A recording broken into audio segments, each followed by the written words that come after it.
ఈ ఆరాధన కార్యక్రమంలో దేవుడు మనలను సజీవులుగా ఉంచి ఆయన నామాన్ని కీర్తించడానికి, ఆయన నామాన్ని స్తుతించడానికి దేవుడిచ్చిన ఈ కృప, ఈ ధన్యత, ఈ ఆధిక్యతను బట్టి ప్రార్థన చేసుకున్నాం. హల్లెలూయా, హల్లెలూయా, హల్లెలూయా, హల్లెలూయా, హల్లెలూయా, హల్లెలూయా, హల్లెలూయా, హల్లెలూయా. దేవానికి స్తోత్రం, స్తోత్రం, స్తోత్రం, స్తోత్రం, స్తోత్రం. చేయాలి, బిడ్డగా ప్రార్థన చేయాలి.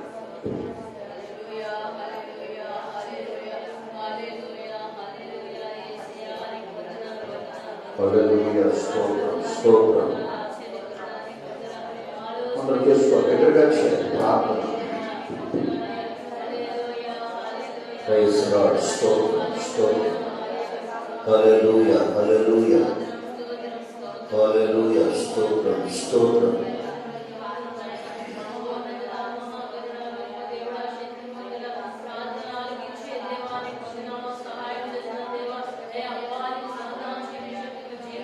దేవుడు మనకిచ్చిన ఈ మంచి సమయం, ఈ తరుణం, ఈ కృప, ఈ ఆధిక్యత, భయంకరమైన పరిస్థితులు, నెమ్మది లేనటువంటి పరిస్థితులు, సమాధానం లేనటువంటి పరిస్థితులు, అయ్యా మమ్మల్ని బలపరుస్తూ వాడుకుంటున్న మా గొప్ప దేవుడా, మీకు స్తోత్రాలు, స్తోత్రాలు, స్తోత్రాలయ్యా. హల్లెలూయా, హల్లెలూయా, హల్లెలూయా, హల్లెలూయా, హల్లెలూయా, హల్లెలూయా, హల్లెలూయా, హల్లెలూయా, హల్లెలూయా, హల్లెలూయా, హల్లెలూయా, హల్లెలూయా. ఆమేన్, ఆమేన్. స్తోత్రం, స్తోత్రం, స్తోత్రం, స్తోత్రం, స్తోత్రం అయ్యా. ఈ స్థితిలో ఉన్నామంటే నీ కృపేనయ్యా, నీకు స్తోత్రాలు, స్తోత్రాలు. హల్లెలూయా, హల్లెలూయా, హల్లెలూయా, హల్లెలూయా, హల్లెలూయా, హల్లెలూయా, హల్లెలూయా, హల్లెలూయా, హల్లెలూయా, హల్లెలూయా, హల్లెలూయా. మరి ప్రార్థన చేసుకున్నాం. పాటల ద్వారా మహిమ పొందిన దేవుడు జరగబోతున్నటువంటి కార్యక్రమం అంతట్లో తోడుగా ఉండాలని, నడిపించాలని ప్రార్థన చేద్దాం. మరి ఆరాధనలో అలాగే వాక్య పరీక్షలలో దేవుడు తోడుగా ఉండి నడిపించాలని మన మధ్యలో ఉన్న ప్రియులు సునీల్ గారు వచ్చి ప్రార్థన చేస్తారు. మనం కళ్ళు మూసుకుందాం, ప్రార్థనలో మనం ఏకీభవిద్దాం. అందరూ కూడా కళ్ళు మూసుకుని ప్రార్థనలో ఏకీభవిద్దాం. మన మధ్యలో ఉన్న సునీల్ గారు వచ్చి మరి ప్రార్థనలో మనం నడిపిస్తారు. హల్లెలూయా, హల్లెలూయా, హల్లెలూయా.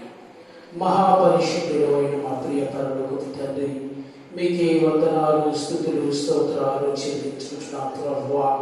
ఏ యోగ్యత లేని మమ్మల్ని తండ్రి ప్రభా సజీవునిలో ఉంచి తండ్రి ప్రభా అయా మీ పరిశుద్ధ పాద సన్నిధిలో తండ్రి ప్రభా అయా మీ నామాన్ని ఘనపరచడానికి నేను కృప చూపించిన విధానాన్ని బట్టి వందనాలు, స్తుతులు, స్తోత్రాలు చెల్లించుకుంటున్నాం ప్రభా.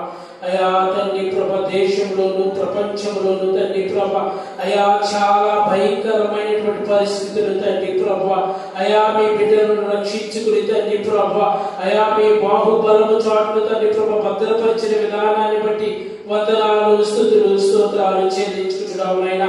అయా ఈ 2020 సంవత్సరంలో తండ్రి ప్రభ 6 మాసాలు తండ్రి ప్రభ నీ సురక్షితమైన బలమైన రెక్కల కింద ప్రభ భద్రపరిచిన విధానాన్ని బట్టి వందనాలు చెల్లించుకుంటున్నాం ప్రభ.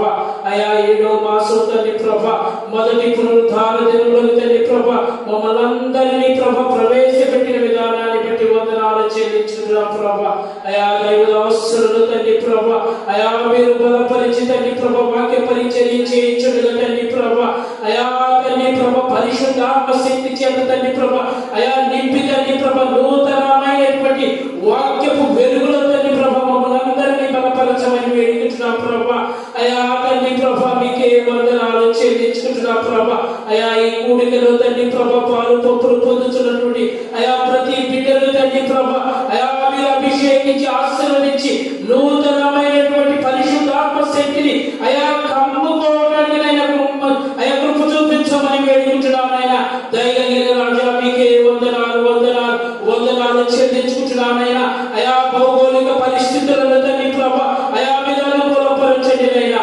అయా వాతావరణ పరిస్థితులను తండ్రి ప్రభ అయా మీరు అనుకూలపరచమని వేడుకుంటున్నాం తండ్రి ప్రభ.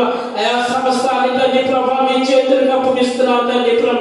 అయా మీరే కృప చూపించమని వేడుకుంటున్నాం ఆయన. అయా ఈ కూడికను తండ్రి ప్రభ అయా మీరే అధ్యక్షులుగా ఉండి తండ్రి ప్రభ ప్రారంభం నుండి అయా ముగింపు వరకు తండ్రి ప్రభు జయకరంగా జరగడానికైనా మీరే కృప చూపించమని వేడుకుంటున్నానైనా. అయా ఇప్పటి వరకు తండ్రి ప్రభు పాటలలో తండ్రి ప్రభు అయా తోడుగా ఉండి తండ్రి ప్రభు మహిమ పొందిన దేవా మీకే స్తోత్రాలను చెల్లించుకుంటున్నా తండ్రి ప్రభు. అల్పుడనైన నన్ను కూడా తండ్రి ప్రభు మీ పరిశుద్ధ పాద సన్నిధిలో అయా నిలవబెట్టి తండ్రి ప్రభు ప్రార్థించడానికైనా అయా మీరు కృప చూపించిన విధానాన్ని బట్టి వందనాలు చెల్లించుకుంటున్నానైనా. అయా ఈ చిన్ని ప్రార్థన తండ్రి ప్రభు మీ పరిశుద్ధ సింహాసనములకు చేర్చుకుని నిజైన ఆశీర్వాదాలతో నింపి నడిపించి బలపరిచి సహాయం చేయమని నజరేయుడైన యేసు నామం పేరట బ్రతిమలాడి వేడుకుంటున్నాం తండ్రి. ఆమేన్. అందరం లేచి నిలబడదాం. పరిశుద్ధ గ్రంథంలో వారు తీసుకోండి. పరిశుద్ధ గ్రంథం లేని వారు పర్వాలేదు, లేచి నిలబడండి. కీర్తన భాగాన్ని చదువుతాం. మనం క్రమంగా చదువుతున్నాం కదా అమ్మా. మొదటి కీర్తన చదివాం. రెండవ కీర్తన భాగాన్ని మనం చదువుకుందాం. రెండవ కీర్తన మన మధ్యలో ఉన్న తేజ వచ్చి రెండవ కీర్తన చదువుతుంది. ఆవిడ చదువుతూ ఉండగా మనం ఆ భాగాన్ని చెప్తారు. రెండవ కీర్తన.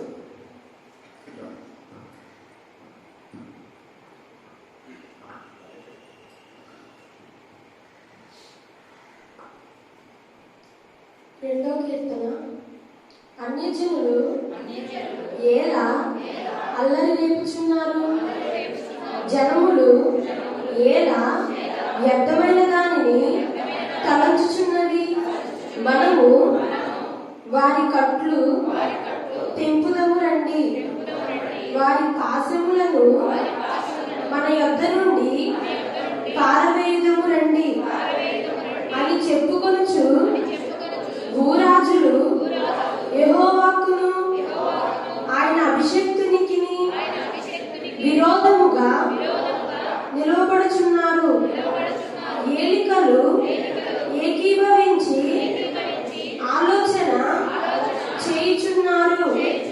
ఆకాశమందు ఆసీనుడగు వాడు నవ్వుచున్నాడు. ప్రభువు వారిని చూచి అపహసించుచున్నాడు. ఆయన ఉగ్రుడై వారితో పలుకును. ప్రచండ కోపము చేత వారిని తల్లడిల్లింపచేయును. నేను నా పరిశుద్ధ పర్వతమైన సియోను మీద నా రాజును ఆసీనునిగా చేసి ఉన్నాను. కట్టడను నేను వివరించెదను. యెహోవా నాకిలాగు సెలవిచ్చెను, నీవు నా కుమారుడవు, నేడు నిన్ను కనియున్నాను. నన్ను అడుగుము, జనములను నీకు స్వాస్యముగాను భూమిని దిగంతముల వరకు సొత్తుగాను ఇచ్చేదను. ఇనుపదండముతో నీవు వారిని నలుగగొట్టెదవు. కుండను పగులగొట్టినట్టు వారిని ముక్క చెక్కలుగా పగులగొట్టెదవు. కాబట్టి రాజులారా వివేకులయుండుడి, భూపతులారా బోధనందుడి. భయభక్తులు కలిగి యెహోవాను సేవించుడి. గడగడ వణకుచు సంతోషించుడి. ఆయన కోపము త్వరగా రగులుకొనును. కుమారుని ముద్దు పెట్టుకొనుడి. లేని ఎడల ఆయన కోపించును. అప్పుడు మీరు త్రోవ తప్పి నశించెదరు. ఆయనను ఆశ్రయించు వారందరూ ధన్యులు. ఆమేన్. చిన్న వాక్యం. అందరూ నిలబడదాం. బైబిల్ కింద పెడదాం. ఈ సమయంలో దేవుడిచ్చిన మంచి సమయాన్ని బట్టి దేవుడిని స్తుతిద్దాం, దేవుడిని ఘనపరుద్దాం. కళ్ళు మూసుకుందాం. కొద్దిసేపు రెండు చేతులు పైకెత్తుదాం. ఆయన చేసిన మేలు, ఆయన చేసిన కార్యాలు మనం జ్ఞాపకం చేసుకుంటూ కొన్ని నిమిషాలు మనం దేవుని ఆరాధిద్దాం. హల్లెలూయా హల్లెలూయా హల్లెలూయా హల్లెలూయా. వందనాలు వందనాలు వందనాలు. ఎవరు మౌనంగా ఉండకూడదు. అందరూ కూడా చక్కగా నోరు తెరిచి ఆ దేవుని స్తుతిద్దాం, దేవుని ఆరాధిద్దాం. హల్లెలూయా హల్లెలూయా హల్లెలూయా హల్లెలూయా. యేసయ్యా వందనాలు వందనాలు వందనాలయ్యా. పరిశుద్ధుడా పరిశుద్ధుడా సర్వోన్నతుడా. హల్లెలూయా హల్లెలూయా హల్లెలూయా హల్లెలూయా హల్లెలూయా హల్లెలూయా. కృప కలిగిన దేవా, జాలి కలిగిన దేవుడా, ప్రేమ కలిగిన మా దేవా. హల్లెలూయా హల్లెలూయా హల్లెలూయా హల్లెలూయా హల్లెలూయా హల్లెలూయా. పరిశుద్ధాత్ముడా మీకు వందనాలు వందనాలు వందనాలు వందనాలయ్యా. గ్లోరీ మీకు స్తోత్రాలు స్తోత్రాలు స్తోత్రాలు స్తోత్రాలు స్తోత్రాలు స్తోత్రాలు. హల్లెలూయా హల్లెలూయా. స్తుతించాలి, మౌనంలో స్తుతించాలి ఆ ప్రభుని. ఇలా దేవుడు ఇచ్చిన కృప, భయంకరమైన పరిస్థితులు, ఇలా మనం దేవుని ఆరాధించాలి. మనసారా నోరారా హృదయపూర్వకంగా మన ప్రభుని స్తుతించాలి, కొనియాడాలి. హల్లెలూయా హల్లెలూయా హల్లెలూయా హల్లెలూయా హల్లెలూయా హల్లెలూయా హల్లెలూయా హల్లెలూయా హల్లెలూయా హల్లెలూయా హల్లెలూయా హల్లెలూయా. అందరూ ఒకసారి చప్పట్లు కొడుతూ ప్రభువుని కనపడతాం. ఆమేన్. స్తోత్రం స్తోత్రం స్తోత్రం స్తోత్రం స్తోత్రం. హల్లెలూయా హల్లెలూయా హల్లెలూయా హల్లెలూయా హల్లెలూయా హల్లెలూయా హల్లెలూయా హల్లెలూయా హల్లెలూయా హల్లెలూయా. మహిమ మహిమ ఘనత అయ్యా ప్రభావములు నీకేనాయనా. వందనాలు వందనాలు వందనాలు వందనాలు. హల్లెలూయా హల్లెలూయా హల్లెలూయా హల్లెలూయా హల్లెలూయా. అందరూ మరోసారి చప్పట్లు కొడుతూ ప్రభువుని స్తుతిద్దాం. హల్లెలూయా హల్లెలూయా. ఆమేన్. స్తోత్రం స్తోత్రం. హల్లెలూయా హల్లెలూయా హల్లెలూయా హల్లెలూయా హల్లెలూయా హల్లెలూయా. నీకే ఆరాధన నీకే ఆరాధన నీకే ఆరాధన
యేసయ్యా నీకే, యేసయ్యా నీకే, యేసయ్యా. ఆరాధనకు యోగ్యుడా, జీవము కలిగిన దేవుడా, పరిశుద్ధుడా, నీకు స్తోత్రం.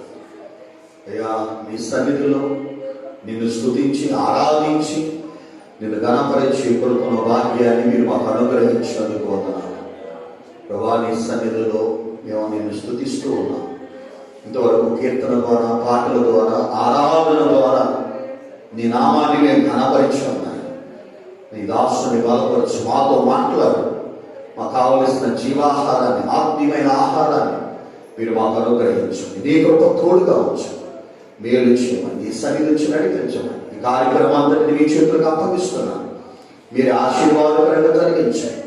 రావాల్సిన వీళ్ళు ఉన్నారు, వారిని కూడా మీరు నడిపించి మేలు చేయమని యేసు నామములో అడుగుచున్నాము తండ్రి. ఆమేన్, ఆమేన్. అందరూ కూర్చున్నారు.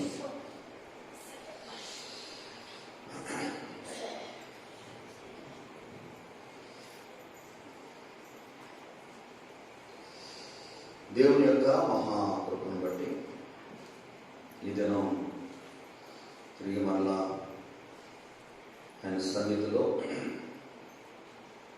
ఆరాధించుకునే భాగ్యాన్ని దేవుడు మనకి ఇచ్చాడు. దేవుడికి స్తోత్రం. చెప్పండి ఒకసారి హల్లెలూయా, హల్లెలూయా. యెహోవాను స్తుతించుట మంచిది. దేవుని ఎప్పుడు మనం స్తుతించేవారంగా, ఆరాధించేవారంగా ఉండాలి. మరి ఈ దినం కొంచెం ఆరాధన చేసుకునే వెసులుబాటు అనేది మనకు కలిగింది. కృష్ణాపురంలో కూడా కొంత ఆరాధన కార్యక్రమం ఘనంగా జరిగింది. మేపల్లో కూడా చాలా ఘనంగా ఈ దినం జరిగింది. ఎందుకంటే చాలా రోజులు అయిపోయింది కదా ఆరాధించడం అనేది.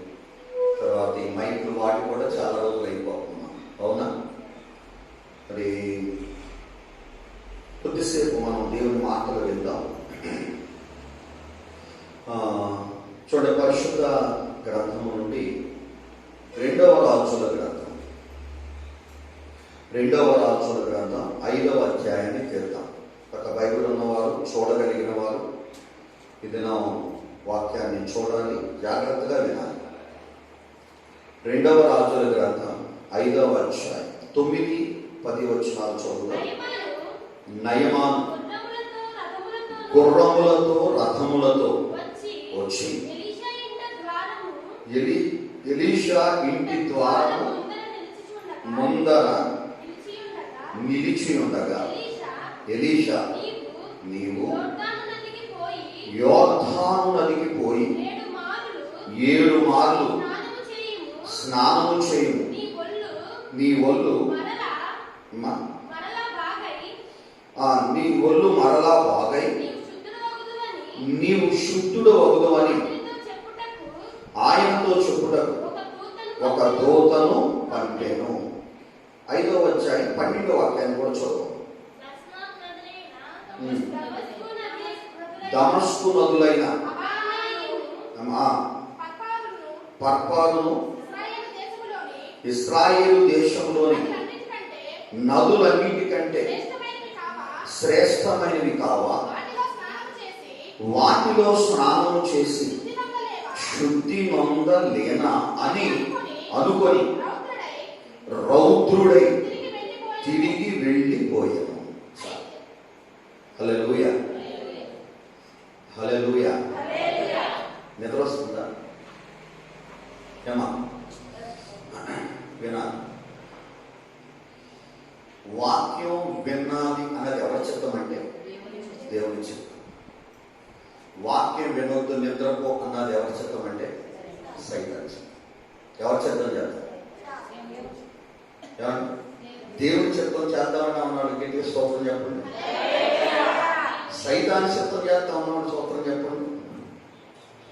సరే, జాగ్రత్తగా వినాలి. మనం చదివిన 2 వచనాల్లో చాలా శ్రేష్టమైన విషయాలు రాస్తున్నాయి, మనకు తెలిసిన భాగమే. ఎలీషా మాట్లాడిన మాటలు, ప్రవక్త అయిన ఎలీషా మాట్లాడిన మాటలు ముందు చదివాం. తర్వాత నయమాను మాట్లాడిన మాటలు చదివాం. ఇద్దరు వ్యక్తుల యొక్క సంభాషణ మనం చదివాం. ఎలీషా మాట్లాడిన మాటలు ఎలా ఉన్నాయంటే, నీవు యోర్దానుకు పోయి దానిలో 7 మార్లు స్నానం చేసి నీవు శుద్ధుడు అవ్వు, నువ్వు బాగుపడు, నువ్వు స్వస్థత పొందు అని అన్నాడు. ఎవరో? ఎలీషా. చెప్పండి, ఎవరమ్మా? అందరూ మీరు మాట్లాడారు. ఎలీషా. ఎందుకు నేను అన్నిసార్లు మీకు చెప్తున్నానంటే, దేవుని వాక్యం ఇప్పుడున్న ఈ వాక్యం స్టాంప్ అయిపోవాలి మీ హృదయం. అవునంటారు కదా? మీకు ఏమైపోవాలని? స్టాంప్, ముద్ర అంటారు సార్, అట్లా అర్థం కావాలి, అలా ఉండాలనుకుంటాను. హల్లెలూయా. తర్వాత నయమాన్ ఏమన్నాడంటే, మా దేశంలో లేవా ఇంతకంటే శ్రేష్టమైనటువంటి నదులు? ఈ మురికి నీళ్ళలో నేను మునగడం ఏంటి? నా నీళ్ళ మా దేశంలో ఉన్న నదులలో నేను మునిగి నేను శుద్ధుణ్ణి కాలేనా, నేను శుద్ధుణ్ణి అవ్వలేనా అని రౌద్రుడై కోపగించుకొని వెళ్ళిపోయాడు. ఎవరు? నయమాను. ఇంతకీ ఎవరి నయమాను?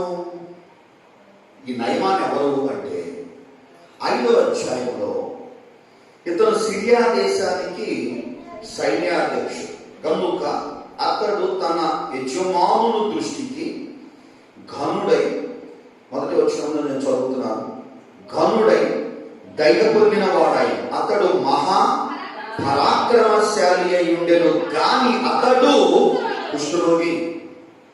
వాక్యం కొంచెం ఫాలో అవుతుంటే బాగుంది. నయమాన్ ఎవరండి? సిరియా దేశానికి సైన్యాధ్యక్షుడు. సైన్యాధ్యక్షుడు అంటే రక్షణ శాఖ మంత్రి, హోమ్ డిపార్ట్మెంట్. ఇతను రాజు ముందు ఘనుడు అంటే రాజుగారు మెచ్చుకుంటాడు. ప్రజలకు ఘనమైన వాడు, దేశానికి ఘనమైన వాడు. కారణం ఏంటంటే పరాక్రమము కలిగిన వీరుడు. ఎలాంటి వాడండి? పరాక్రమశాలి. అక్కడ చదివాక మనం పరాక్రమశాలి. యుద్ధం యొక్క నైపుణ్యం ఇతనికి బాగా తెలుసు. ఏ కోణంలో నుంచి యుద్ధం చేస్తే జయం పొందుతామన్న సంగతి ఇతనికి బాగా తెలుసు. అందుకే ఎప్పుడు జయమే కానీ అపజయం అనేది ఎరగని వాడు ఈ సైన్యాధ్యక్షుడు. పరాక్రమం. కానీ ఎంత పరాక్రమశాలి అయినా, ఎంత ఘనుడైనా, రాజు దగ్గర ఎంత ఘనత పొందిన వాడైనా ఇద్దరికి ఒక చిన్న వీక్నెస్ ఉందండి. అది రోగం. చెప్పండి, ఏంటమ్మా? మాతో మాట్లాడాలి. ఏంటది? రోగం అన్నమాట. అది కుష్టు రోగం. ఆ రోగం పేరు కూడా రాస్తుంది, కుష్టు రోగము అని. సహజంగా ఈ కుష్టు రోగం అనేది, వ్యాధి అనేది కొంతమంది మనం చూస్తూ ఉంటాం. మనకు కూడా చాలా బాధ వేస్తుంది. ఎందుకంటే ఈ వేళ్ళకు తర్వాత ఈ కాలు అవి తినేస్తూ ఉంటుంది. ఇతను పరాక్రమం కలిగిన వాడు. ఎక్కడికైనా వెళ్ళాలంటే, నలుగురిలో తిరగాలంటే, నలుగురిలో కలవాలంటే చాలా ఇబ్బంది పడేవాడు. దేని గురించి? వ్యాధి గురించి, మనోవేదన. ఏంటి నా పరిస్థితి? ఘనత ఉందే, అధికారం ఉందే, మరి అన్నీ ఇచ్చాడు దేవుడు నాకు. ఈ వ్యాధి ఏంటి? నాకు ఈ బాధ ఏంటి? నేను నలుగురిలోకి వెళ్ళలేకపోతున్నాను, నలుగురిలో కలవలేకపోతున్నాను, మనశ్శాంతి లేదు, హృదయంలో నెమ్మది లేదు. ఎప్పుడు చూసినా ఏదో విధమైన ఆలోచన. డబ్బుకి డబ్బు ఖర్చు పెట్టాడు, వైద్యం చేయించాడు, వెళ్ళాడు, అన్ని సంప్రదించాడు, కానీ వ్యాధి మాత్రం తగ్గకపోల. అటువంటి నయమాను కుటుంబంలోనికి ఇజ్రాయేలు దేశము నుండి ఒక చిన్నది వచ్చిందండి. ఇజ్రాయేలు దేశపు చిన్నది చెరగా తీసుకొచ్చాడు. వీళ్ళిద్దరు చేసి ఆ పిల్ల భార్యకి ఉపయోగపడుతుంది, భార్య దగ్గర ఉంటుంది, ఏదో కాస్త పని చేస్తూ ఉంటుంది అని తీసుకొచ్చి ఇంట్లో పెట్టాడు. ఈ పిల్ల ఏ దేశానికి చెందింది? ఇజ్రాయేల్ దేశానికి చెందింది. స్తోత్రం చెప్పండి. ఇజ్రాయేల్ ఎవరు? అబ్రహాము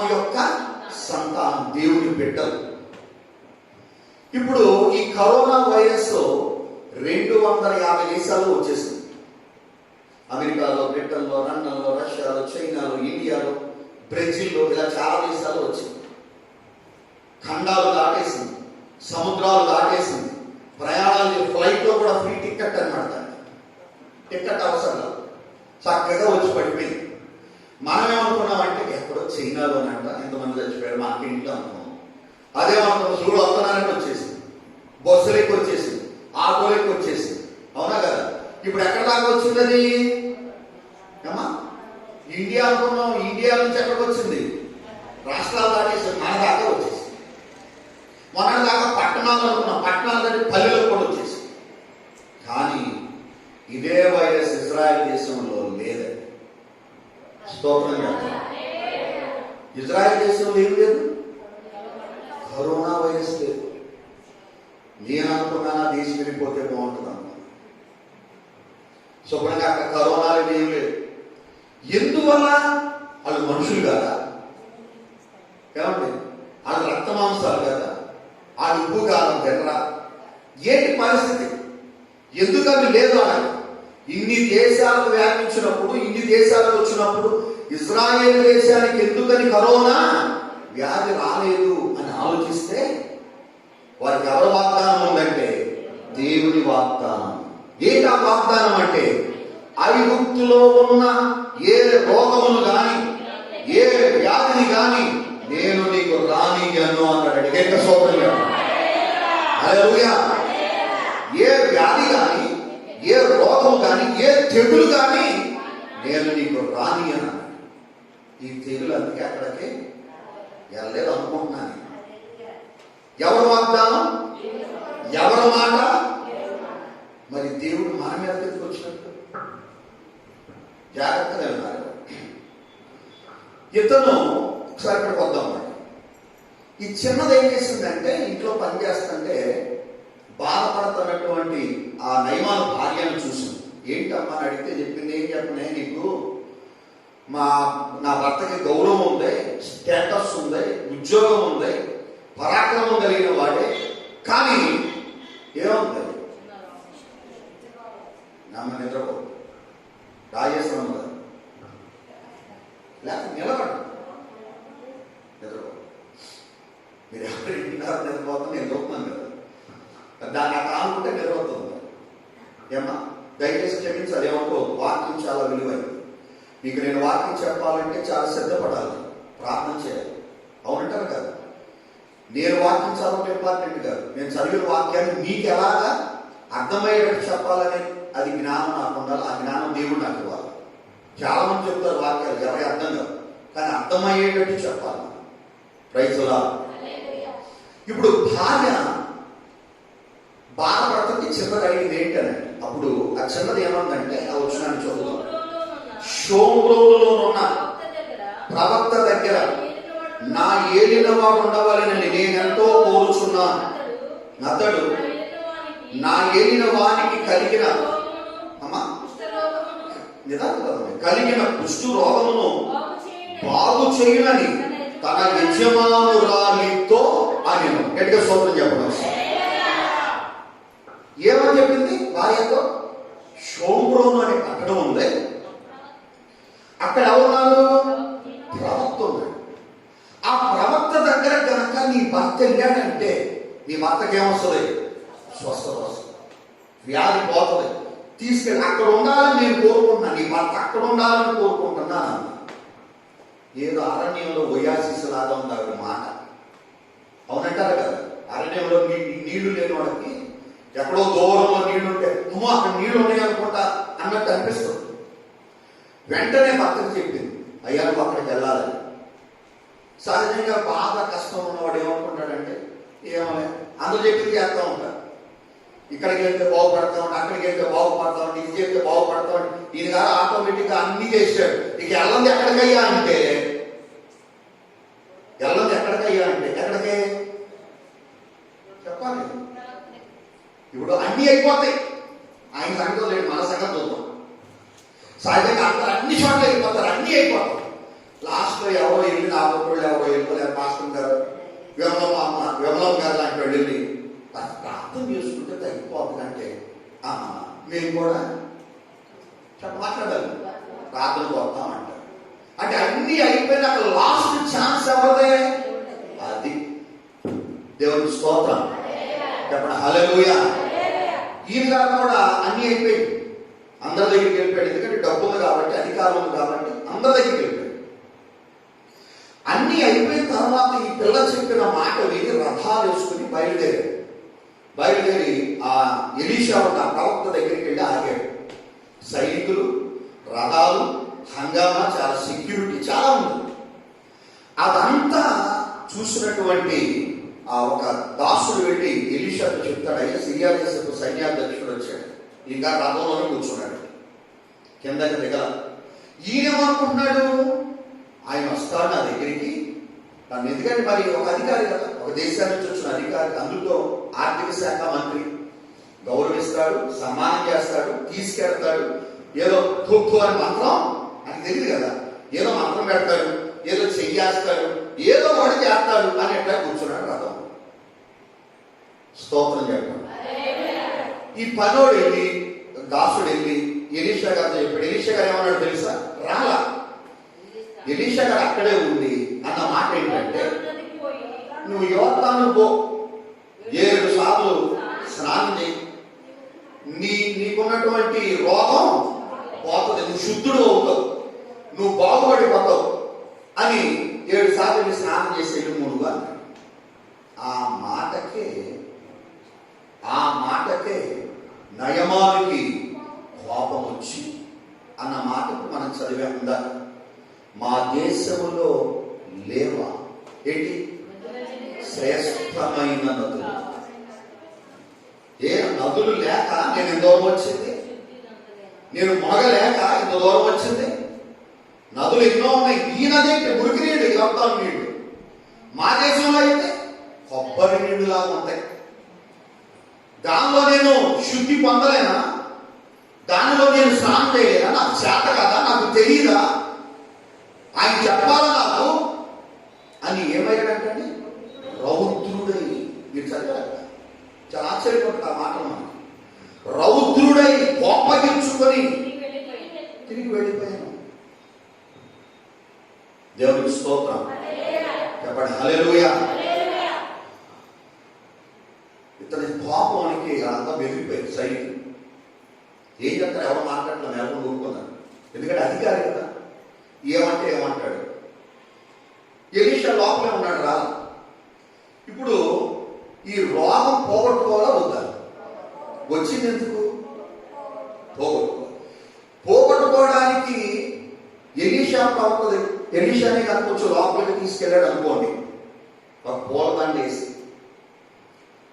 రెడ్ తివాచి పరిచి స్వాగతం సుస్వాగతం చెప్పాలి. సిరియా దేశపు సైన్యాధ్యక్షుడైన నయమాను గారికి ఇదే మా పుష్పాంజలి, ఇదే మీకు స్వాగతం అని వేసుగారు. అటు ఇటు పిల్లలు పెట్టి చక్కగా పూలు చల్లిస్తా తీసుకెళ్తే చక్కగా టీవీగా నడుచుకుంటే ఇంటి లోపల కూర్చున్నాడు అనుకుందాం. ఎలీషా గారు ఇలాగే కుర్చీలో కూర్చొని, ఏమయ్యా, కింద కాళ్ళు పెట్టి 2 కాళ్ళు పైకి పెట్టి ఒక 4 గంటలు ఏ కుర్చీ అంటారు దాన్ని, గోడ కుర్చీ అన్నాడు అనుకో, ఏం చేసేవాడు? ఏం మాట్లాడారు? ఎలీషా గారు వచ్చి మీరు జాగ్రత్తగా అర్థం చేసుకోవాలి. ఆయన సన్మానం చేసి జాగ్రత్తగా గౌరవించి ప్రేమించి గుడారంలో తీసుకెళ్ళాడు. అయ్యో నీకు నా బాధ, నా వ్యాధిని చూపించాడు. అలాగా నువ్వు తలకాయ కింద పెట్టి కాళ్ళు పైన పెట్టి నువ్వు గోడ కుర్చీ 4 గంటల సేపు అలాగే ఉండాలంటే ఏం చేసేవాడు? నాకు భారతం ఒక్కడే చెప్తాను. దేవుని స్తోత్రం. ఇదిగో నా ఇంటి చుట్టూరు నువ్వు నేలకు సాష్టాంగ పడి 100 రౌండ్లై అని చెప్పాడు అనుకో, ఏం చేసేవాడు? ఏమా చెప్తాడు కదా, అది దేవునికి స్తోత్రం. అలాగే గోడకు వచ్చి ఎయ్యంటే ఎయ్యాలి, తప్పదు. సాష్టాంగపడి నమస్కారం ఏమంటే అంటే ప్రవక్త గనక గౌరవించి ఆతిథ్యం ఆతిథ్యం ఇచ్చి పూలతో సన్మానించి తీసుకుని వెళితే ఏది చెప్పినా కింద వచ్చినలో చదువుతాం. ఆ దాసుడు ఏమన్నాడంటే,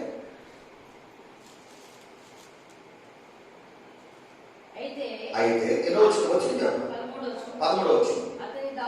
అయితే అతని దాసులలో ఒకడు వచ్చింది. ఆయన ఆ ప్రవక్త ఏదైనా ఒక గొప్ప కార్యము చేయమని నియమించిన ఎడల నీవు చేయకుందువా అన్నాడు. దాసుడు ఏమంటున్నాడు, అయ్యో నయమాన్ గారు అయ్యా ఆగండి, అయ్యి బాబు నీకు వందనాలు చెప్తాను ఆగండి. ఆ ప్రవక్త ఏదైనా ఒక కార్యం చేయమంటే నువ్వు చేయకుండా ఉంటావా అని చేస్తాడు ఖచ్చితంగా. ఇప్పుడు మనం అనుకున్నాం కదా, నమస్కారాలు చేయమంటే చేసేవాడు, గోడ కుర్చీ చేయమంటే చేసేవాడు, ప్రదక్షిణలు చేయమంటే అటువంటి ఏం చెప్పలేదు కదా నీకు చెప్పింది చాలా సింపుల్. ఏంటి? వెళ్ళి స్నానము చేసి శుద్ధుడవు కమ్మని. అద్భుతం.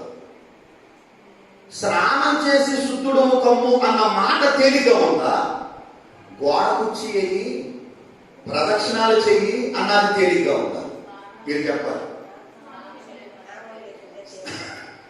చూడండి దాసుడు ఎంత వివేకంగా మాట్లాడుతున్నాడు. ఎవరు దాసుడు? నయమాను యొక్క దాసుడు, పనివాడు. ఏమైంది? ఆయన అది చేయలేదంటే అంత కోపించుకున్నావు, రౌద్రుడైపోయావు. కానీ నువ్వు వెళితే, నేను తీసుకెళ్తే ఏది చేయమన్నావు అక్కడ చేసేవాడు కదా. దానికంటే తక్కువే నేను చెప్పింది ఏంటి? స్నానం చేయమన్నాడు. ఏంటి ఇదేం పోయింది అనగానే చూసారంటే ఆలోచన ఏం చేస్తుందో తెలుసా? వాక్యంలో సామెతలు అంటాడు, ఆలోచన కర్తలు అనేకులుండుట ఆశీర్వాదకరం. కొంతమంది కంటే తొందరపాటు తప్ప ఏముండదో జీవితంలో, ఆలోచన జ్ఞానం ఉండదు. పెద్దోళ్ళు ఏమంటారంటే, ఒరే దినం గడిచేది కాదురా చూసేది అంటారు కదండి. దినం గడిచేదాని గురించి ఆలోచిస్తావేంట్రా? ఏం గడవాలి?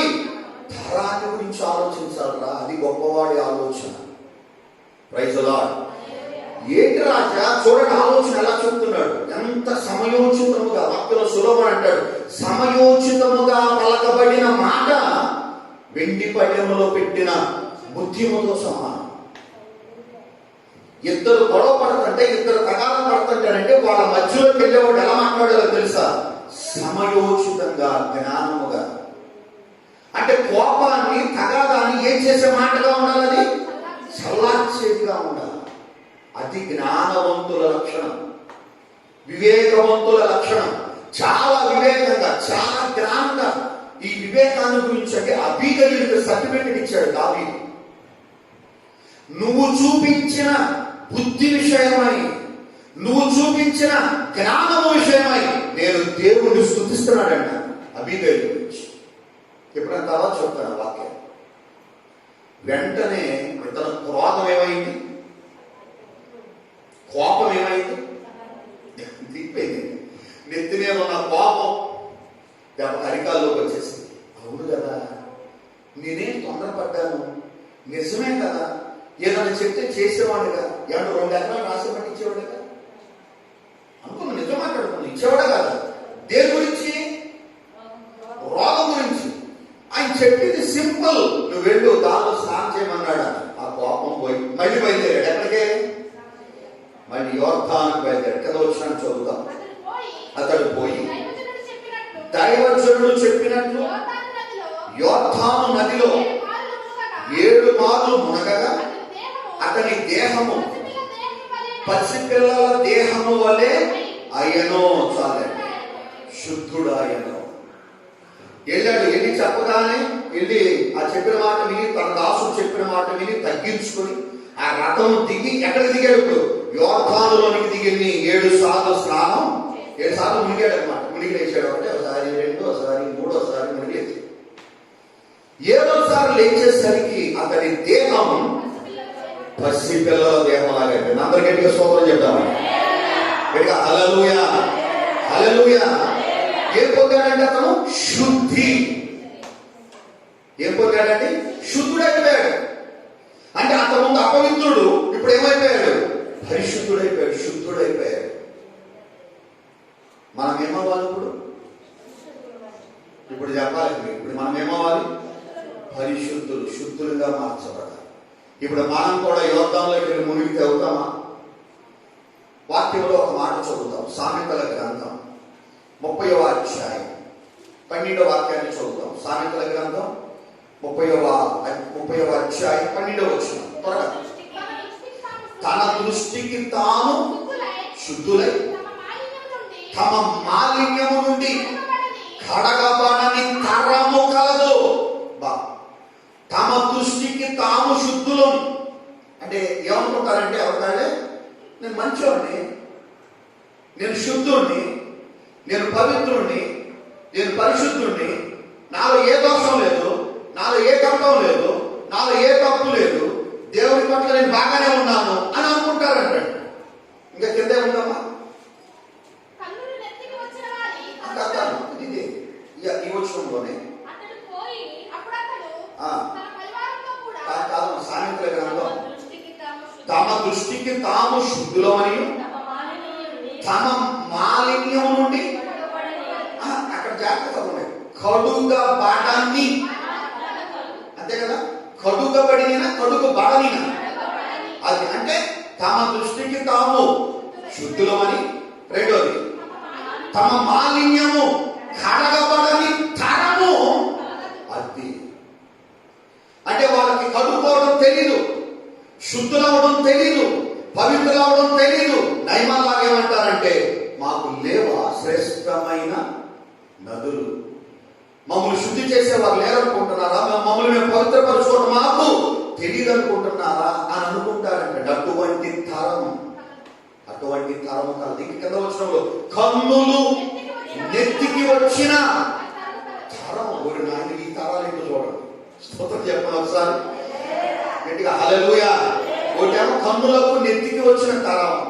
రెండవది అసలు మాకు శుద్ధి అవసరంలా, మేము పరిశుద్ధమే అక్కర్లా, మాకు దేవుడు అసలు పనే లేదు. మన పాపం మనం తీసేసుకుంటాం. ఎవరైనా జబ్బు వచ్చింది, రోగం వచ్చింది, ఎక్కడికి వెళ్ళాలి? ఇప్పుడు డాక్టర్ దగ్గరికి వెళ్ళాలి. గుడ్డోడు ఇంకో గుడ్డోడు తీసుకెళ్తాడా? ఇద్దరు కలిసి ఎక్కడ పడతారు? గోతులు పడతారు. రోగంగా ఉన్న వాడికి ఎవరు కావాలి? వైద్యుడుగా. ఎవరు కావాలమ్మా? వైద్యుడిగా. ఇప్పుడు పాపంలో ఉన్నవాడికి ఎవరు కావాలి? చెప్పండి. పాపంలో ఉన్న వారికి ఎవరు కావాలి? దేవుడు కావాలి. దేవుడి స్తోత్రం. ఇప్పుడు రోగం తీయడానికి వైద్యుడైతే పాపాన్ని తీసేదెవరు? దేవుడు. అంతే. శరీరం శుద్ధి అయితే చేసుకుంటున్నాం, ఆత్మశుద్ధి. దానికి ఏమన్నాడమ్మా చూద్దాం. వాక్యం పరిశుద్ధ గ్రంథంలో కీర్తనల గ్రంథం 51వ కీర్తన 10వ వాక్యాన్ని చూద్దాం. 51వ కీర్తన 10వ వచనం. దేవా నా యందు శుద్ధ హృదయము కలుగజేయము, నా అంతరంగములో స్థిరమైన మనసును నూతనముగా పుట్టించును. చాలు. ఎవరిని ప్రార్థన చేస్తున్నాడు దావీదు? నా యందు శుద్ధ హృదయం కావాలి అంటే దాని అర్థం ఏంటి అంటే నా హృదయం శుద్ధమైనది కాదు, నేను పవిత్రుడను కాదు. ఇంకా వాక్యంలో అదే 51వ వచనం మొదటి వచనం అంటాడు, నా పాపం ఎల్లప్పుడూ నా ఎదుట ఉన్నది, నా దోషం ఎల్లప్పుడూ నా ఎదుట ఉన్నది. హిస్సోపుతో నన్ను హిమము కంటే చల్లగా ఉన్నట్లుగా నన్ను బాగుగా కడుగుము. హల్లెలూయా. ఎప్పుడు హల్లెలూయా. అంటే ఇప్పుడు మనం శుద్ధులు అవ్వాలంటే, పరిశుద్ధులు అవ్వాలంటే, పాపము నుంచి విడుదల పొందాలంటే, మాలిన్యము నుండి విడుదల పొందాలంటే ఇప్పుడు మనకు ఎవరు కావాలి? దేవుడు కావాలి. ఎవరు కావాలమ్మా? దావీదు ఇప్పుడు ఎవరు చేయమన్నాడు? నా మాలిన్యం తీసేయి, నా హృదయాన్ని శుద్ధి చేయి, నన్ను కడుగు, నన్ను బాగుగా కడుగని ఎవరిని అడుగుతున్నాడు? దేవుడు అడుగుతున్నాడు. దేవుడు తప్ప ఎవరు మనలో ఉన్న మాలిన్యాన్ని తీసివేయలేరు. హల్లెలూయా. చెప్పండి హల్లెలూయా. హల్లెలూయా. దేవుడు తప్ప మనలో ఉన్న పాపాన్ని తీసివేసే వాళ్ళు ఎవరు లేరు. మనలో ఉన్న మాలిన్యం పోవాలంటే, మనలో ఉన్న పాపం పోవాలంటే 3 విషయాలు తెలుసుకోవాలి. ఏంటంటే ఈ 3 విషయాలు తెలుసుకుంటే, ఈ 3 విషయాలు మనం నేర్చుకుంటే, ఈ 3 విషయాలు కనుక మనం చేస్తే దేని నుంచి విడుదల పొందుతాం? మనం పాపం నుండి, మలినము నుండి. అవునా కదా? వీటి నుంచి దేవుడు మనలను విడిపిస్తాడండి. దేవుడికి స్తోత్రం చెప్తాం. ఇక హల్లెలూయా. నయమాను వలె మనం కూడా శుద్ధులు అవ్వాలంటే అతని దేహం ఎలా అయిపోయిందంటే పసిపిల్లల దేహం లాగా అయిపోయింది. వ్యాధి విడిపోయిందో పోయింది, రోగం విడిపోయిందో పోయింది. అద్భుతమైన కార్యాన్ని దేవుడు ఏమంటే నయమాను పట్ల చేశాడు. ఈ నయమాను పట్ల కార్యం చేసిన వాడు ఎంత ఏమన్నాడో తెలుసా? నయమాను చూడ అవసరాన్ని చదువుదాం. అప్పుడు తన పరివారంతో కూడా దైవజనుని వద్దకు తిరిగి వచ్చి అతని ముందర నిలిచి చిత్తగించుము, ఇశ్రాయేలులో ఉన్న దేవుడు తప్ప లోకమందు మరి ఏ దేవుడు లేడని నేను ఎరుగుతున్నాను. గట్టిగా స్తోత్రం చెప్పండి ఒకసారి. స్వస్థత పొందినాడు ఎక్కడికి వచ్చాడు? అంతకుముందు ఏమనండి? కాదండి, అంతకుముందే నేను వెళ్దాం అన్నాడు, మానేశాడు, వెళ్ళిపోయాడు, రౌద్రుడయ్యాడు, కోపగించుకున్నాడు. ఇప్పుడు ఎక్కడికి వచ్చాడు? దైవజనుడి దగ్గరకు వచ్చి అతని ఎదుట నిలువబడి ఏమన్నాడమ్మా? అతని ఎదుట నిలువబడి అన్న మాట ఏంటో తెలుసా? ఇశ్రాయేలులో ఉన్న దేవుడు తప్ప లోకమందు అసలు ఇంకొక దేవుడు లేడని నేను ఎరుగుదును అన్నాడండి. స్తోత్రం చెప్పండి ఒకసారి. అంటే ఎవరి గురించి సాక్ష్యం ఇస్తున్నాడు నయమాను? ఎలీషా గురించి కాదు చెప్తున్నాడు. ఎవరి గురించి? దేవుడి గురించి చెప్తున్నాడు. అయ్యా, నువ్వు ఆరాధించే దేవుడు, నువ్వు ప్రార్థన చేసే దేవుడు, నువ్వు మొక్కే దేవుడు, నువ్వు పూజించే దేవుడు లోకంలో ఉన్న దేవుడితో ఎవరికి సాటి రాదు. చాలా గొప్పవాడు. నేను చాలా మందిని చూశాను, చాలా మంది దగ్గరికి వెళ్ళాను. ఎవరి దగ్గరికి వెళ్ళినా నా జీవితం బాగుపడలేదు. కానీ ఎక్కడ బాగుపడింది? దేవుడి దగ్గరికి వస్తే బాగుపడింది. హల్లెలూయా. మన దేవుడు ఏం చేస్తాడంటే మన జీవితాలను మార్చగలిగినవాడు, మన పరిస్థితులను మార్చగలిగినవాడు, మన రోగముల నుండి శాపము నుండి మనలను విడిపించగలిగిన వాడు, రక్షించగలిగిన వాడు. ఆ దినాన ఎలీషా చెప్పిన మాట విని నయమాను 7 సార్లు ఆ యోర్దానులో స్నానం చేస్తే స్వస్థత కలిగినప్పుడు, శుద్ధుడైనప్పుడు, మరి ఈ దినాన మనం శుద్ధులం అవ్వాలంటే, మనం పవిత్రులం అవ్వాలంటే, మనం పరిశుద్ధులం అవ్వాలంటే ఎన్ని కార్యాలు చేయాలి? ఇప్పుడు మనం 3 కార్యాలు. ఆ 3 కార్యాలు చెప్పి నేను ముగిస్తాను. మొదటిది హెబ్రీయులకు రాసిన పత్రిక 9వ అధ్యాయం 22వ వాక్యాన్ని చదువుతాం. మా ధర్మశాస్త్రము ప్రకారము సమస్త వస్తువులను రక్తము చేత శుద్ధి చేయబడునయు, రక్తము చిందింపకుండా పాప క్షమాపణ కలుగుదనియు సామాన్యముగా చెప్పవచ్చును. పరలోకమందున్న వాటిని పోలిన వస్తువులను బలుల వలన శుద్ధి చేయబడవలసి ఉండెను గాని పరలోక సంబంధమైనవి వీటికంటే శ్రేష్టమైన నేను అన్న తర్వాత ఆగిన తర్వాత నువ్వు చదివితే నాకు వినపడుతుంది. అవునా? నువ్వు ముందు చదువుకుంటూ వెళ్ళిపోయావు అనుకో, నేను చెప్పే మాటల్లో నువ్వు చదివేది నాకు వినపడుతుంది. దేవుని స్తోత్రం. సరే, ఏమన్నాడంటే వీటికంటే శ్రేష్టమైన బలుల వలన శుద్ధి చేయబడుచున్నది. చాలండి. ఇక్కడ కొంచెం కొద్దిగా జాగ్రత్తగా మీకు చెప్పాలి. ధర్మశాస్త్రము అనేది ఉంటుంది. చెప్పండి, ఏమవుతామా? ఆ పేరు రాస్తున్నారా? ధర్మశాస్త్రం. ధర్మశాస్త్రం అంటే ఏంటంటే దేవుడు ఇశ్రాయేలు ప్రజలకు ఇచ్చినటువంటి ఆజ్ఞ, నిబంధన, కట్టడం. ధర్మశాస్త్రంలో ఏమున్నాయంటే ఎలా నడవాలి. చూడండి నాయన, ఎలా నడవాలి, ఎలా నడవకూడదు. ఇశ్రాయేలు ప్రజలకు ఏం తినాలి చెప్పాలి, ఏం తినకూడదు, ఏం చెయ్యాలి, ఏమి చేయకూడదు, దేవుడి పట్ల ఎలా ఉండాలి, తోటి వారి పట్ల ఎలా ఉండాలి, పాపం అంటే ఏంటి, వీటన్నిటి గురించి వివరణ ఇచ్చిన దాన్ని ఏమన్నారంటే ధర్మశాస్త్రం. స్తోత్రం చెప్పండి ఒకసారి. అది ఎవరిచ్చారు? దేవుడు ఇచ్చాడు. ఎవరి ద్వారా ఇచ్చాడు? మోషే ద్వారా. ఎవరికి? ఇశ్రాయేలీయులు. చెప్పండి ఎవరికమ్మా? ఆనాడు ఇశ్రాయేలీయులకి అరణ్యములో దేవుడిచ్చింది ఏంటంటే ధర్మశాస్త్రం.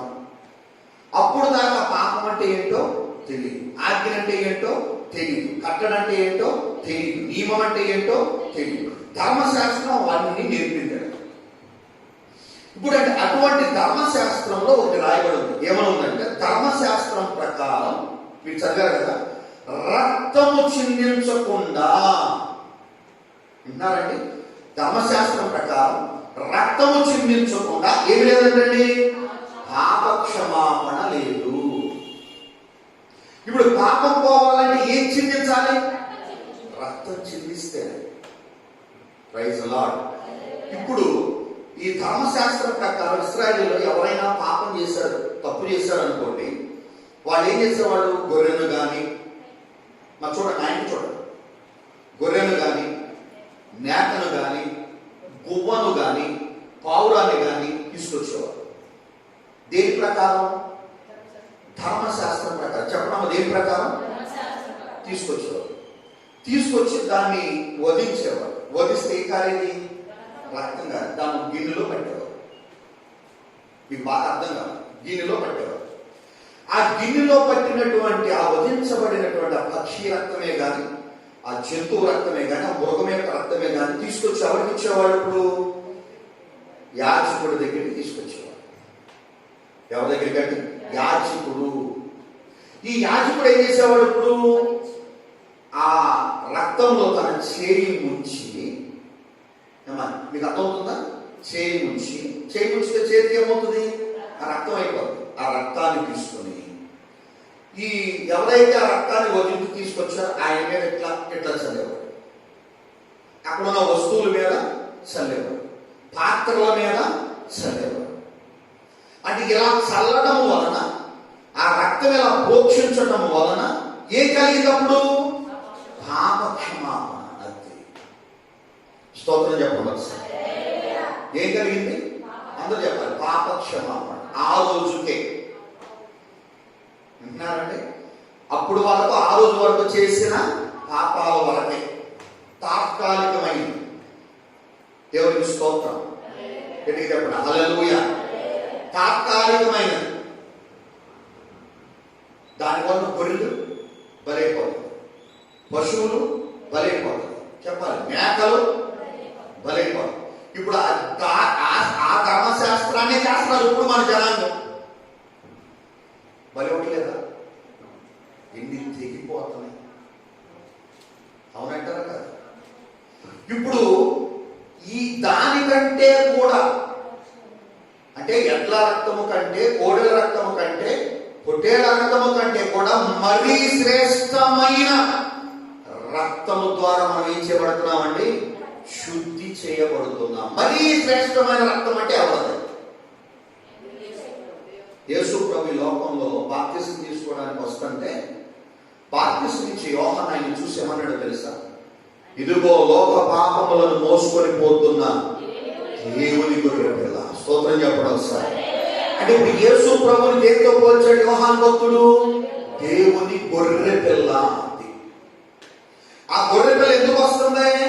లోక పాపములను మోసుకొని పోవడానికి, వధింపబడడానికి, రక్తాన్ని క్షీణించడానికి, ఒలికించడానికి. హల్లెలూయా. ఏ రక్తము కంటే శ్రేష్టమైంది? ఇశ్రాయేలు ప్రజల ధర్మశాస్త్రం ప్రకారం వధిస్తున్నటువంటి గొర్రెల యొక్కయు, పక్షుల యొక్కయు, మేకల యొక్క రక్తము కంటే మరీ శ్రేష్టమైన ప్రోక్షింపబడిన రక్తం ఎవరిదంటే యేసు ప్రభుదంట. గట్టిగా స్తోత్రం చెప్పండి. ఇప్పుడు ఆయన కాచిన రక్తము మనల్ని ఏం చేస్తుంది? శుద్ధులుగా, పవిత్రులుగా. యోహాను రాసిన మొదటి పత్రిక 1:7 8వ వచనంలో అక్కడ రాయబడిన మాట ఏంటి? ఆయన కుమారుడైన యేసు రక్తం ప్రతి పాపము నుండి మనలను పవిత్రులుగా, సమస్త దుర్నీతి నుండి మనలను విడిపించేస్తున్నాడు. ఎవరి రక్తం? యేసుని రక్తం. స్తోత్రం చెప్పండి ఒకసారి గట్టిగా హల్లెలూయా. ఇప్పుడు ఇది తెలియక చాలా మందికి యేసు ప్రభు దేవుడు అయితే సిలువలో చచ్చిపోవడం ఏంటి అంటారు. యేసు ప్రభు అంటే ఏమన్నా ఒక అడ్డకర్ర నిలువు కర్ర అంటారు. అవునా కదా? విన్నాను ఈ మాటలు ఎప్పుడైనా? యేసు ప్రభు అంటే మన దేవుడు కాదు, అసలు మన దేశానికి చెందిన దేవుడు కాదు, ఎవరో దేవుడు అంటారు. యేసు ప్రభు చనిపోవడానికి, యేసు ప్రభు లోకానికి రావడానికి, ప్రాణత్యాగం చేయడానికి, రక్తం దాచడానికి ఎంత తతంగం ఉందండి. విమోచన క్రయధనముగా ఆయన తన ప్రాణాన్ని ఇవ్వడానికి వచ్చాడు, రక్తాన్ని చిందించడానికి వచ్చాడు. బలి విలువైన శ్రేష్టమైన రక్తము ద్వారా మన పాపాల నుంచి మనం ఏమవుతున్నాం? ఇప్పుడు శుద్ధులమవుతున్నాం. ప్రకటన గ్రంథంలో చదివితే గొర్రె పిల్ల రక్తంలో తమ వస్త్రములు ఉదుకుకొనిన వారు ధన్యులు. ఆయన రక్తములో మనం కడగబడాలి. ఆయన రక్తములో మనము ఎవరి మన పాపములు ఏం చేయాలి? కడిగి వేసుకోవాలి. ఆ రక్తము ద్వారానే మనకి పాప క్షమాపణ. Praise the Lord. కాబట్టి మనం శుద్ధులు అవ్వాలంటే ఒక మార్గం ఏంటి? ఇప్పుడు యేసు రక్తం. అందరూ చెప్పడం, శుద్ధులు అవ్వాలంటే ఏంటి? యేసు రక్తం. ఎంత పవరో తెలుసా దానికి? సైతం దగ్గరికి చెప్పండి యేసు రక్తం అని ఏమంటుంది? ఏదైనా చెప్పింట అంతా మాకు చాలా అనుభవాలు ఉన్నాయండి. ఏదైనా చెప్పింట. ఏది చెప్పొద్దు నువ్వు? ఏ హల్లెలూయా. సిల్వలోన కై కాచెను యేసు రక్తము, సిల్వలోన కై కాచెను యేసు రక్తము, శిలనైన నన్ను మార్చెను యేసు రక్తము, శిలనైన నన్ను మార్చెను యేసు రక్తము, యేసు రక్తము, ప్రభు యేసు రక్తము, యేసు రక్తము, ప్రభు యేసు రక్తము, అమూల్యమైన రక్తము, యేసు రక్తము, అమూల్యమైన రక్తము, యేసు రక్తము. ఏమిచ్చినా ఆయనకు రుణాన్ని మనం తీర్చాలి. చాలా విలువైందండి, పవిత్రమైన రక్తం. అవునా? ఆ రక్తము ద్వారా మనం దేవుడు ఏం చేస్తున్నాడు? శుద్ధి. చెప్పండి, ఏం చేస్తున్నాడండి? ఇప్పుడు ఒక్కొక్కటి చెప్పారు కదా, శుద్ధి కలగాలంటే ఏం కావాలి? ఇప్పుడు మనకి యేసే రక్తం. అంతే. స్తోత్రం చెప్పడం వస్తారు. మళ్ళీ అడుగుతున్నాం, మనకు శుద్ధి కలగాలంటే ఏం కావాలి? మనం పవిత్రులం అవ్వాలంటే ఏం కావాలి? మన పాపాల నుంచి విడుదల పొందాలంటే, క్షమాపణ కలగాలంటే యేసు రక్తమే జయం. హల్లెలూయా. రెండోది చదువుతాం, త్వరగా ముగిద్దాం. రెండోది పరిశుద్ధ గ్రంథం నుండి కీర్తనల గ్రంథం 119వ కీర్తన 9వ వచనం. యవ్వనులు దేని చేత తమ నడతను శుద్ధిపరుచుకొందురు? నీ వాక్యమును బట్టి దానిని జాగ్రత్తగా చూచుకొనుట చేతనే కదా. రెండోది వినాలి. మొదటిది యేసు రక్తం. యేసు రక్తము ద్వారా మనం శుద్ధులం అవుతాం. రెండవది ఇక్కడ రాశారు, యవ్వనులు దేని చేత తమ నడతను శుద్ధిపరుచుకుంటారు అని ఒక ప్రశ్న. దానికి సమాధానం కింద ఏముందండి? ఏం రాస్తుందంటే, నీ వాక్యమును బట్టి దానిని జాగ్రత్తగా చూచుకొనుట బట్టియే కదా. అంటే ఒకరి నడత శుద్ధి చేయాలంటే ఇప్పుడు రెండోది ఏం కావాలి? మనకి వాక్యం కావాలి. ఏం కావాలమ్మా? అందరు చెప్పాలి. ఏం కావాలి? వాక్యం. ఆది యందు వాక్యం ఉండేది, వాక్యము దేవుని యొద్ద ఉండేది, ఆ వాక్యమే దేవుడు.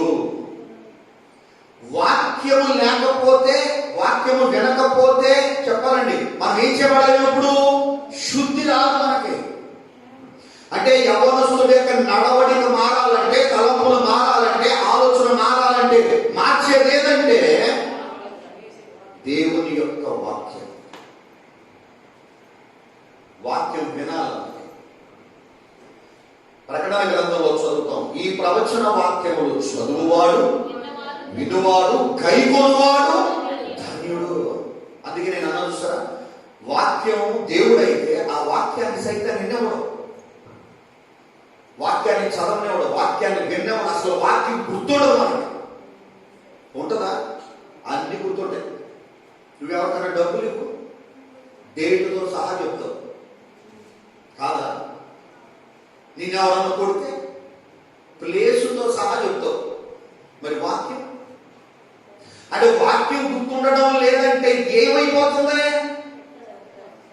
నువ్వు టీవీ ముందు కూర్చొని వాక్యం వింటున్నావు, ఫోన్లో చూసి వాక్యం వింటున్నావు, బుధవారమో ఆదివారమో దైవజనుడు వచ్చి చెప్తుంటే వాక్యం వింటున్నావు, కానీ వాక్యం ఉండడం ఏమైపోయింది? వాక్యం సాతానుడు వచ్చి వాటిని ఎత్తుకొని పోయాను. వాక్యం గుర్తుండట్లేదు. అందుకే వాక్యం నీలో నిలిచి ఉండడం వల్ల, వాక్యం మీద నీకు ఇంట్రెస్ట్ లేదు, వాక్యం అసలు వినాలని లేదు, అసలు వాక్యం కొంతమంది నాకు కాదని అనుకుంటారు. అందుకే శుద్ధులం అవ్వలేకపోతున్నాం. దానికి ఏమన్నాడు తెలుసు?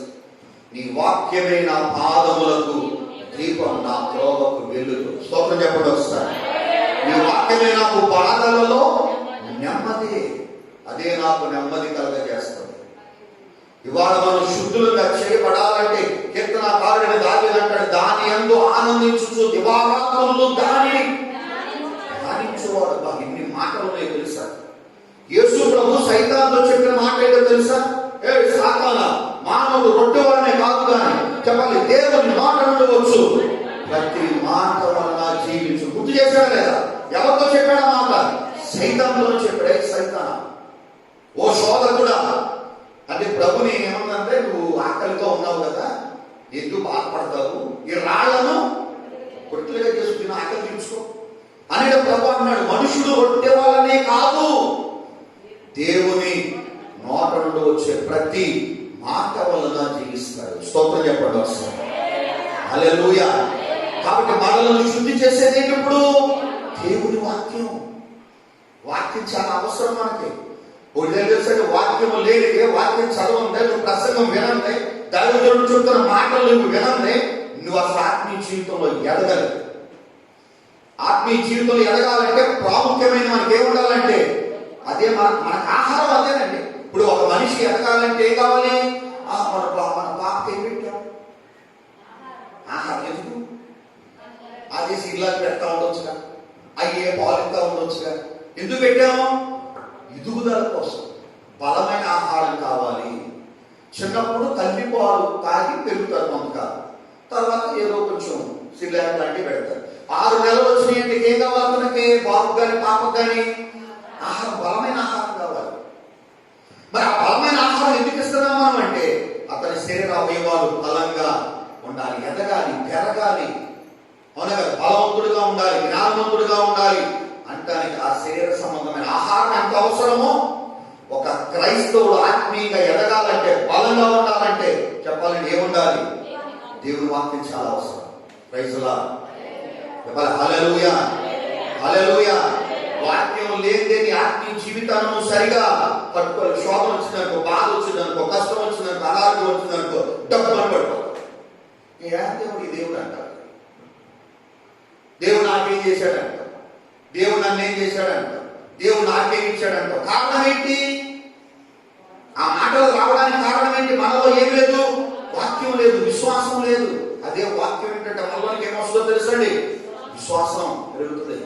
దేవుడు నాకు సహాయం చేస్తాడు, దేవుడు నన్ను ఆదుకుంటాడు, దేవుడు నన్ను ఈ కష్టంలో నుంచి పైకి లేపుతాడు, రోగంలో నుంచి పైకి లేపుతాడు. వాక్యం ఏంటి అర్థమవుతుంది? వైరస్ నుంచి దేవుడు మనలను విడిపిస్తాడు, మంచి రోజులు మనకిస్తాడు. హల్లెలూయా. బలపడతాం వాక్యం. వాక్యంలో రాయబడింది, భూమి గతించిన, ఆకాశము గతించిన, నా మాటలెన్నడూ గతించు. అటువంటి గతించినటువంటి మాటలు దేవుని వాక్యం మనల్ని ఏం చేస్తుందండి? శుద్ధి చేస్తుంది, శుద్ధి చేస్తుంది, మనలను పవిత్రపరుస్తుంది. దేవునికి దగ్గరగా తీసుకెళ్లేది దేవుని యొక్క వాక్యం. దేవుని దయలో మనం పెంచేది దేవుని యొక్క వాక్యం. కాబట్టి వాక్యం శుద్ధి చేస్తుంది. 2 విషయాలు చెప్పారు. ఒకటి, యేసు రక్తం మనలను శుద్ధి చేస్తుంది. రెండోది, దేవుని శుద్ధి చేస్తుంది. మూడోది కూడా చూద్దాం. పరిశుద్ధ గ్రంథం నుండి జకర్యా గ్రంథం 13వ అధ్యాయం 9వ వాక్యాన్ని చూద్దాం. జకర్యా గ్రంథం 13వ అధ్యాయం 9వ వచనం. ఆ మూడవ భాగమును నేను అగ్నిలో నుండి వెండిని తీసి శుద్ధిపరిచినట్లు శుద్ధపరుతును, బంగారమును శోధించినట్లు వానిని శోధింతును. స్తోత్రం చెప్పండి. అగ్నిలో నుండి వెండిని తీసినట్లు. వెండి ఎందుకు తీసాడంటే శుద్ధి చేయడానికి. ఇప్పుడు మీ దగ్గర వెండి తెలుసుగా అమ్మా? వెండి తెలుసుగా? నా ఇంట్లో కూడా నిద్ర వచ్చేస్తుంది. వెండి తెలుసు కదండి. వెండి మనం తొడుగుతూ ఉంటాం. కొంతకాలానికి ఏమైపోతుంది? ఏమో రాజస్థాన్ ఏమైపోతుంది? కొంచెం కలర్ అంతా మారిపోతుంది, నల్లగా అయిపోతుంది. వాస్తవమే కదా. మనం ఎంత రుద్దినా అది పోతుంది. ఇప్పుడు కంసాల వాటికి ఇచ్చామనుకోండి, ఆ వెండి తీసుకెళ్తే ఏం చేస్తాడంటే కొలిమిలో వేస్తాడు. ఏం వేస్తాడమ్మా? కొలిమి. ఆ కొలిమిలో వేస్తాడంటే అది ఆ గట్టిగా ఉన్నది ఏమైపోతుందంటే ద్రవ పదార్థం అది కరిగిపోతుంది.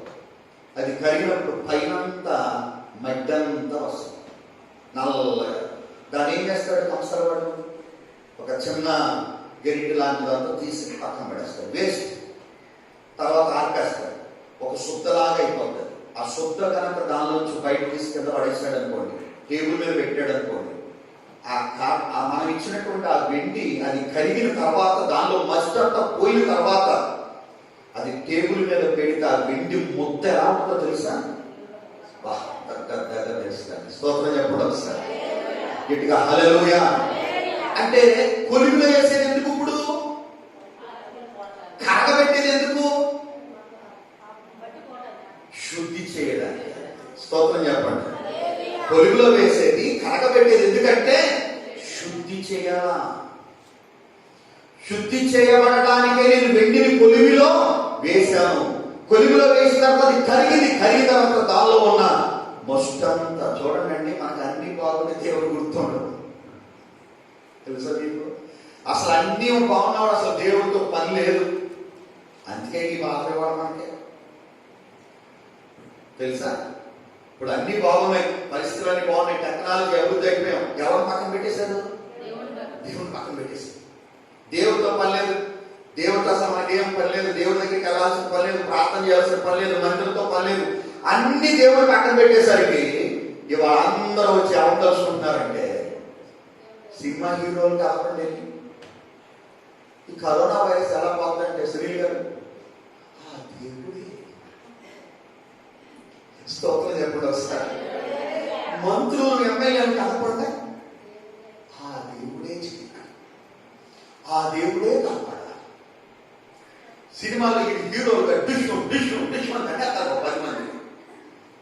హీరోలందరూ జీరో అయిపోయాయి. డాక్టర్లు దగ్గరికి వెళ్ళండి, మేము మెడిసిన్స్ ఏమేమో వద్దే ఆడతాయి, కొంచెం ఏదో బి కాంప్లెక్స్ ఇస్తాం అండి, అంతేగా కొంచెం అన్నం పెడతాం, ఇమ్యూనిటీ పవర్ పెరగాలి, అంత తర్వాత పక్కన పెట్టేసినటువంటి దేవుడిని తీసుకొచ్చి ఇప్పుడు ముందు పెట్టుకున్నారు. దేవుడికి స్తోత్రం. జీరోగా ఉన్న దేవుడు ఏమవ్వాలంటే ఇప్పుడు హీరో అవ్వాలంటే. కాబట్టి జీరోగా ఉన్న దేవుడు ఏం చేయాలి? మొన్నటిదాకా ఏం చేసాం? జీరోని చేస్తాం. దేవుడు తీసుకెళ్ళి పక్కన పెట్టేస్తాం, మూల పెట్టాం. దేవుడితో పని లేదు మనకి, మనకెళ్ళి డెవలప్ అయిపోయి అభివృద్ధి అయిపోయి చంద్రమండలోకి వెళ్ళిపోతాం.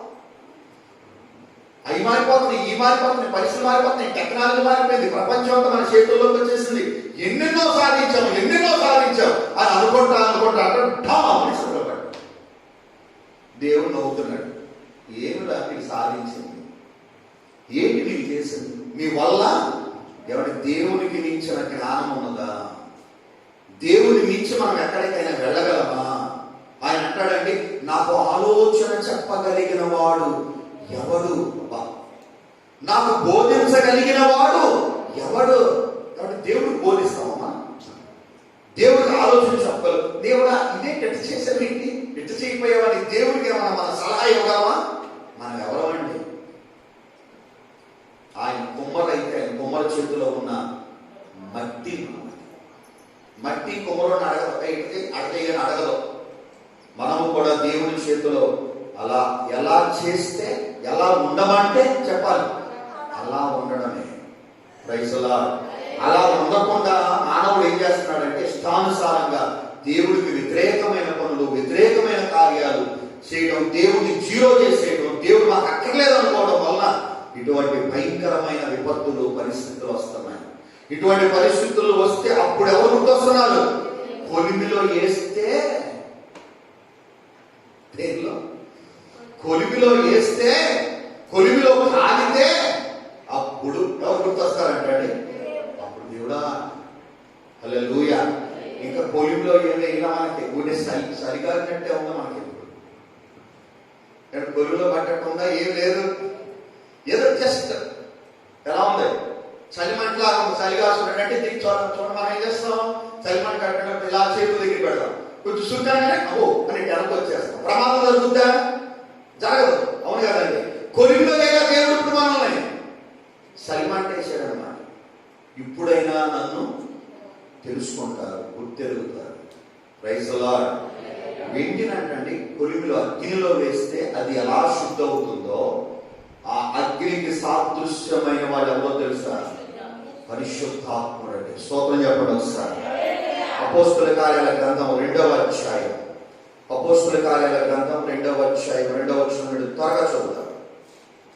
అపోస్తుల కార్యాల వేగముగా వీచు బలమైన గాలి, ఒక ధ్వని ఆకాశం నుండి అకస్మాత్తుగా వారు కూర్చుని ఉన్న చోటంతా నిండెను, మరియు అగ్ని జ్వాలల వంటి నాలుకలు విభాగింపబడి ఏమండి వారిని కనబడి వారిలో ఒక్కొక్కరి మీద రాలగా అందరూ పరిశుద్ధాత్మతో నిండిన వారై, ఆ ఆత్మ వారికి వాక్శక్తి అనుగ్రహించిన కొలది వారు అన్య భాషలు మాట్లాడి. స్తోత్రం చెప్పండి ఒకసారి. ఏం వాలిందంటే ఏ రూపంలో? అగ్ని. అగ్ని అంటే నాలుగుల వలె విభాగింపబడినటువంటి అగ్ని వారి మీద వాలగా వారి మీద పడిపోయి వచ్చారు. అప్పుడు వాళ్ళందరూ పరిశుద్ధాత్మతో నిండిన వారి దేవుని కార్యాలను వివరించడం మొదలు పెట్టారంటే. హల్లెలూయా.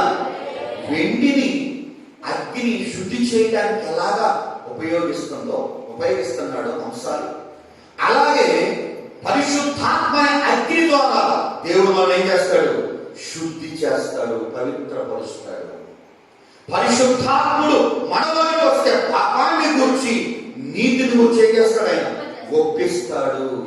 పరిశుద్ధాత్మ దేవుడు మనలో ఉంటే అద్భుతమైన కార్యాలు దేవుడు మన ద్వారా జరిగిస్తాడు. స్తోత్రం చెప్తామని ఒకసారి. హల్లెలూయా. కాబట్టి ఇప్పుడు మనకి ఏం అవసరం? పరిశుద్ధాత్మని అగ్ని మనకు అవసరం. అగ్ని చేత మనము కాల్చబడాలి. అగ్ని చేత యోహాను అంటాడండి, నేను నీళ్ళలో మీకు బాప్తిసం ఇస్తున్నా. యోహాను దగ్గరికి కొంతమంది బాప్తిసం తీసుకోవడానికి వస్తున్నా. వాళ్ళకి ఏమన్నాడంటే, నేను మీకు నీళ్ళలో బాప్తిసం ఇస్తున్నా, కానీ నా వెనక వచ్చేవాడు నాకంటే శక్తిమంతుడు, ఆయన అగ్నిలోను పరిశుద్ధాత్మలోను మీకు బాప్తిసం ఇచ్చాను. స్తోత్రం చెప్పండి ఒకసారి. దేవుడు ఇస్తాడంటండి, అగ్నిలోను పరిశుద్ధాత్మతో మీకు బాప్తిసం ఇస్తాడు. కాబట్టి మనం శుద్ధిలో అవ్వాలంటే ఈ మూడు చాలా అవసరం. ఒకటి యేసు కార్చినటువంటి రక్తం, రెండవది దేవుని యొక్క వాక్యం, మూడవది పరిశుద్ధాత్మ దేవుడు. ఈ మూడు మనం కలిగి ఉంటే, ఈ మూడింటిని మనం అనుభవిస్తే, ఈ మూడింటిని మనం పొందగలిగితే మనం ఎలా ఉంటాం? శుద్ధులుగా, పరిశుద్ధులుగా, యోగ్యులుగా, దేవునికి ఇష్టలైన వారంగా మనం ఉంటాం. నయమానుకు కలిగిన స్వస్థత, నయమానుకు కలిగిన ఆరోగ్యాన్ని దేవుడు మనకి ఇస్తాడండి. అతని దేహం ఎలా మారిపోయింది? పసిపిల్ల దేహం ఆరోగ్యవంతుడైపోయాడు, బలవంతుడైపోయాడు, వ్యాధి పోయింది, రోగం అంతా పోయింది. గడిగా స్తోత్రం చెప్పడం ఒకసారి. మంచి బలవంతుడైపోయాడు, అందంగా తయారైపోయాడు. ఎవరిచ్చిన ఆరోగ్యం అని? దేవుడు ఇచ్చినటువంటి ఆరోగ్యం. ఆ ఆరోగ్యం వచ్చినటువంటి వాడు ఊరికి అంటలా వచ్చి ఎవరిని కనపరుస్తున్నాడు? ఎలీషా ముందు నిలబడి ఏమంటున్నాడంటే, ఇశ్రాయేలులో ఉన్న దేవుడు తప్ప అసలు మరొక దేవుడు నాకు అసలు నేను ఎరగనన్నాడు. ఆయనకి నమస్కారం చేస్తా. నీకు వెళ్ళిన కానించి ఏ భజన? యేసు భజన. దేవుడి స్తోత్రం.